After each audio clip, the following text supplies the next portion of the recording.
নেপাল থেকে দেশে ফিরেই গ্রেফতার হলো মোহাম্মদপুরে জেনেভা ক্যাম্পের শীর্ষ মাদক কারবারি রাজা ওরফে পিচ্চি রাজা।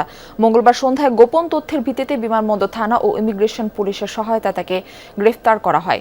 পুলিশ জানায়, গ্রেফতারকৃত পিচ্চি রাজার বিরুদ্ধে হত্যা, মাদক ও বিস্ফোরক সহ ২৯টিরও বেশি মামলা রয়েছে। পুলিশ জানায়, জেনেভা ক্যাম্পের মাদকের বিস্তার ও নিয়ন্ত্রণে পিচ্চি রাজার সক্রিয় ভূমিকা ছিল। বিভিন্ন মামলায় জামিনে মুক্ত হয়ে দীর্ঘদিন আত্মগোপনে থেকে মোহাম্মদপুর থানা এলাকায় সন্ত্রাসী কর্মকাণ্ড ও মাদক কারবার নিয়ন্ত্রণ করে আসছে পিচ্চি রাজা। তার বয়স কিন্তু ৩০ হয়নি, তাতেই তার বিরুদ্ধে এখন পর্যন্ত ২৯টি মামলা, মানে তার বয়সের চেয়েও তার মামলার ভার বেশি। তো সে বাহিরে থেকে, ক্যাম্পের বাইরে থেকে দীর্ঘদিন যাবতে ক্যাম্পে যে মাদকের বিস্তার, সে বিস্তার ঘটানোর জন্য যে তার অপচেষ্টা, সেটি সে অব্যাহত রেখেছিল।